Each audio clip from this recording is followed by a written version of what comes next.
ലോക പുകയില വിരുദ്ധ ദിനം എന്നാണ് ആചരിക്കുന്നത്. June 26, May 31, October 3, March 12. ലോക പുകയില വിരുദ്ധ ദിനം മെയ് 31-നാണ്. കേരളത്തിലെ ഇപ്പോഴത്തെ എക്സൈസ് വകുപ്പ് മന്ത്രി ആരാണ്? MV. Govindan master, M. Liju, Kadakampally Surendran, K. Radhakrishnan. Excise മന്ത്രി ആരാണ് ഇപ്പോഴത്തെ? എം. ലിജു ആണ് എക്സൈസ് മന്ത്രി. ലഹരി വർജനം ലക്ഷ്യമാക്കി കേരള സർക്കാർ രൂപീകരിച്ച പദ്ധതി ഏത്? പുനർജനി, വിമുക്തി, നവജീവൻ, ജ്വാല. ഏതാണ്? വിമുക്തി ആണ് ലഹരി വർജനം ലക്ഷ്യമാക്കി രൂപീകരിച്ച പദ്ധതി. വിമുക്തി പദ്ധതിയുടെ brand ambassador Mammootty, Mohanlal, Sachin, PT. Usha. ആരാണ് വിമുക്തി പദ്ധതിയുടെ ബ്രാൻഡ് അംബാസിഡർ? സച്ചിൻ ടെണ്ടുൽക്കർ ആണ് വിമുക്തി പദ്ധതിയുടെ ബ്രാൻഡ് അംബാസിഡർ. പുകയില പൂർണ്ണമായും നിരോധിച്ച ലോകത്തിലെ ആദ്യ രാജ്യം ഏത്? India, China, Bhutan, America. പുകയില പൂർണ്ണമായും നിരോധിച്ച രാജ്യം ഭൂട്ടാനാണ്. മദ്യ നിരോധനത്തെക്കുറിച്ച് പ്രതിപാദിക്കുന്ന ഭരണഘടനയിലെ വകുപ്പ് ഏത്? ആർട്ടിക്കിൾ 45, 46, 47, 48. ഏത് വകുപ്പാണ് മദ്യനിരോധനം? ആർട്ടിക്കിൾ 47 ആണ്. കറുപ്പ് അല്ലെങ്കിൽ ഒപ്പിയം വേർതിരിച്ചെടുക്കുന്നത് ഏത് സസ്യത്തിൽ നിന്നാണ്? കഞ്ചാവ്, പോപ്പി ചെടി, പുകയിലച്ചെടി, ചണ. കറുപ്പ് വേർതിരിച്ചെടുക്കുന്ന സസ്യം പോപ്പി ചെടിയാണ്. കേരളത്തിൽ നടന്ന ഏറ്റവും വലിയ മദ്യ ദുരന്തം ഏതാണ്? പുനലൂർ ദുരന്തം, വായ്പിൻ ദുരന്തം, കല്ലുവാതുക്കൽ ദുരന്തം, പറവൂർ ദുരന്തം. ഏതാണ് ഏറ്റവും വലിയ മദ്യ ദുരന്തം? വായ്പിൻ ദുരന്തമാണ്. ഇന്ത്യയിലെ ആദ്യത്തെ പുകയില വിമുക്ത നഗരം ഏതാണ്? മുംബൈ, ഡൽഹി, ചണ്ഡീഗഡ്, കൊച്ചി. ഇന്ത്യയിലെ ആദ്യത്തെ പുകയില വിമുക്ത നഗരം ചണ്ഡീഗഡാണ്. മദ്യം വിഷമാണ്, അത് ഉണ്ടാക്കരുത്, കൊടുക്കരുത്, കുടിക്കരുത് എന്ന് പറഞ്ഞത് ആരാണ്? മഹാത്മാഗാന്ധി, ശ്രീനാരായണ ഗുരു, ചട്ടമ്പി സ്വാമികൾ, വാഗ്ഭടാനന്ദൻ. ശ്രീനാരായണ ഗുരുവാണ് അങ്ങനെ പറഞ്ഞത്. പുകയിലയിലെ പ്രധാന വിഷവസ്തു ഏതാണ്? Caffeine, morphine, nicotine, theine. പുകയിലയിലെ പ്രധാന വിഷവസ്തു ഏതാണ്? ഏതാണ് പുകയിലെ പ്രധാന വിഷവസ്തു? നിക്കോട്ടിനാണ്. ലഹരി വസ്തുക്കളുടെ വ്യാപനം നിയന്ത്രിക്കാൻ NDPS act, narcotic drugs and psychotropic substances act നിലവിൽ വന്ന വർഷം? 80, 85, 90, 95. 1985 ആണ് NDPS. നിക്കോട്ടിൻ ശരീരത്തിലെ ഏത് ഗ്രന്ഥിയാണ് ബാധിക്കുന്നത്? തൈറോയിഡ്, അഡ്രീനൽ ഗ്രന്ഥി, പീറ്റ്യൂട്ടറി ഗ്രന്ഥി, പാൻക്രിയാസ്. നിക്കോട്ടിൻ ശരീരത്തിലെ ഏത് ഗ്രന്ഥിയാണ് ബാധിക്കുന്നത്? അഡ്രീനൽ ഗ്രന്ഥിയാണ് ബാധിക്കുന്നത്. കാപ്പിയിൽ അടങ്ങിയിരിക്കുന്ന ഉത്തേജക വസ്തു ഏതാണ്? Nicotine, theine, caffeine, morphine. കാപ്പിയിൽ അടങ്ങിയിരിക്കുന്ന ഉത്തേജക വസ്തു ഏതാണ്? കഫീൻ ആണ് കാപ്പിയിൽ അടങ്ങിയിരിക്കുന്നത്. മദ്യപാനം രോഗമാണെന്ന് പ്രഖ്യാപിച്ച സംഘടന ഏത്? UN, WHO, UNESCO, UNICEF. മദ്യപാന രോഗമാണെന്ന് പ്രഖ്യാപിച്ച സംഘടന എന്ന് പറയുന്നത് WHO ആണ്, വേൾഡ് ഹെൽത്ത് ഓർഗനൈസേഷൻ. COTPA നിയമപ്രകാരം വിദ്യാഭ്യാസ സ്ഥാപനങ്ങളുടെ എത്ര പരിധിയിലാണ് പുകയില നിരോധിച്ചിട്ടുള്ളത്?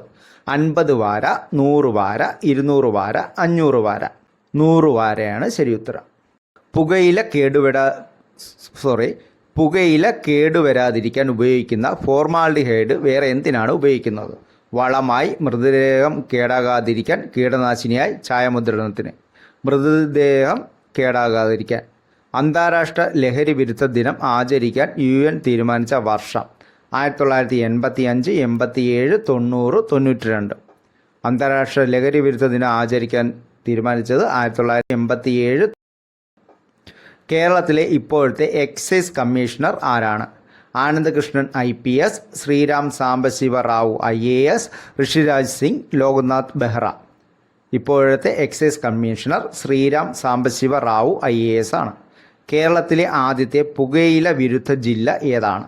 തിരുവനന്തപുരം, എറണാകുളം, കോട്ടയം, കണ്ണൂർ. കേരളത്തിലെ ആദ്യത്തെ പുകയില വിരുദ്ധ ജില്ല ഏതാണ്? കോട്ടയമാണ് പുകയില വിരുദ്ധ ജില്ല. ഇന്ത്യയിൽ ഏറ്റവും കൂടുതൽ പുകയില ഉൽപ്പാദിപ്പിക്കുന്ന സംസ്ഥാനം ഏതാണ്? കേരളം, തമിഴ്നാട്, ആന്ധ്രാപ്രദേശ്, കർണാടക. ഇന്ത്യയിൽ ഏറ്റവും കൂടുതൽ പുകയില ഉൽപ്പാദിപ്പിക്കുന്ന സംസ്ഥാനം ആന്ധ്രാപ്രദേശാണ്. ആദ്യത്തെ ഔദ്യോഗിക പുകയില വിരുദ്ധ ദിനം ആചരിച്ചത് എന്ന്? 1987 May 31, 88 May 31, 89 May 31, 90 May 31. 1988 May 31 ലോകത്ത് ഏറ്റവും കൂടുതൽ പുകയില ഉൽപ്പാദിപ്പിക്കുന്ന രാജ്യം ഏതാണ്? India, America, Brazil, China. ലോകത്തിലെ ഏറ്റവും കൂടുതൽ പുകയില ഉൽപ്പാദിപ്പിക്കുന്ന രാജ്യം ഏതാണ്? ചൈനയാണ്. രൂപീകരണം മുതൽ മദ്യനിരോധനം നിലവിലുള്ള ഇന്ത്യയിലെ ഏക സംസ്ഥാനം? ബീഹാർ, കേരളം, ഗുജറാത്ത്, നാഗാലാൻഡ്. രൂപീകരണം മുതൽ മദ്യനിരോധനം നിലവിലുള്ള സംസ്ഥാനം ഗുജറാത്താണ്. ഇന്ത്യയിലെ ആദ്യ പുകയില വിമുക്ത ഗ്രാമം ഏത്? കൂളിമാട്, ഗരിഫേമ, കാഞ്ചിയാർ, പയ്യന്നൂർ. ഇന്ത്യയിലെ ആദ്യ പുകയില വിമുക്ത ഗ്രാമം ഗരിഫേമ ആണ്, നാഗാലാൻഡിലാണത്. കേരളത്തിലെ ആദ്യ പുകയില വിമുക്ത പഞ്ചായത്ത്? കാഞ്ചിയാർ, മാരാമൺ, പുനലൂർ, കൂളിമാട്. കേരളത്തിലെ ആദ്യ പുകയില വിമുക്ത പഞ്ചായത്ത് കാഞ്ചിയാറാണ്, ഇടുക്കി ജില്ലയിലാണത്. കേരളത്തിലെ ആദ്യ പുകയില വിമുക്ത നഗരം? തിരുവനന്തപുരം, കോഴിക്കോട്, കൊച്ചി, കോട്ടയം. കേരളത്തിലെ ആദ്യത്തെ പുകയില വിമുക്ത നഗരം ഏതാണ്? കോഴിക്കോടാണ്. WHO എന്നതിൻ്റെ പൂർണ്ണരൂപം എന്ത്? World health office, world health organisation, western health organisation, world human organisation. WHOൻ്റെ പൂർണ്ണരൂപം വേൾഡ് ഹെൽത്ത് ഓർഗനൈസേഷൻ എന്നുള്ളതാണ്. കേരള പോലീസ് IT പാർക്കുകളുമായി സഹകരിച്ച് നടപ്പിലാക്കുന്ന സ്വകാര്യ സ്ഥാപനങ്ങളിലെ ജീവനക്കാർ ലഹരി ഉപയോഗിച്ചാൽ ജോലിയിൽ നിന്ന് പിരിച്ചുവിടാൻ വ്യവസ്ഥയുള്ള പദ്ധതി ഏതാണ്? PUNCH, prevention of usage of narcotics in corporate hubs. Operation D hunt, operation Toofan, the narco hunt. PODA, prevention of drug abuse. ഏതാണ് കേരള പോലീസിൻ്റെ ആ പദ്ധതി? പോഡ ആണ്, പ്രിവെൻഷൻ ഓഫ് ഡ്രഗ് അബ്യൂസ് എന്നാണ് അതിൻ്റെ. 2026 അന്താരാഷ്ട്ര ലഹരി വിരുദ്ധ ദിനത്തിൻ്റെ പ്രമേയം എന്താണ്? World drug problem, persisting issues, new challenges, innovative responses. ലോക മയക്കുമരുന്ന് പ്രശ്നം, നിലനിൽക്കുന്ന പ്രതിസന്ധികൾ, പുതിയ വെല്ലുവിളികൾ, നൂതന പ്രതികരണങ്ങൾ എന്നതാണ് 2026 അന്താരാഷ്ട്ര ലഹരി വിരുദ്ധ ദിനത്തിൻ്റെ പ്രമേയം. 30 ചോദ്യങ്ങളാണ് ഇപ്പോൾ പറഞ്ഞത്. അപ്പോൾ ഈ വിവരങ്ങൾ നിങ്ങൾക്ക് ഇഷ്ടമായാൽ ഈ ചാനൽ സബ്സ്ക്രൈബ് ചെയ്യാനും ഈ ലൈക്ക് ചെയ്യാനും കമൻറ്റ് ചെയ്യാനും ഷെയർ ചെയ്യാനും മറക്കരുത്. നന്ദി.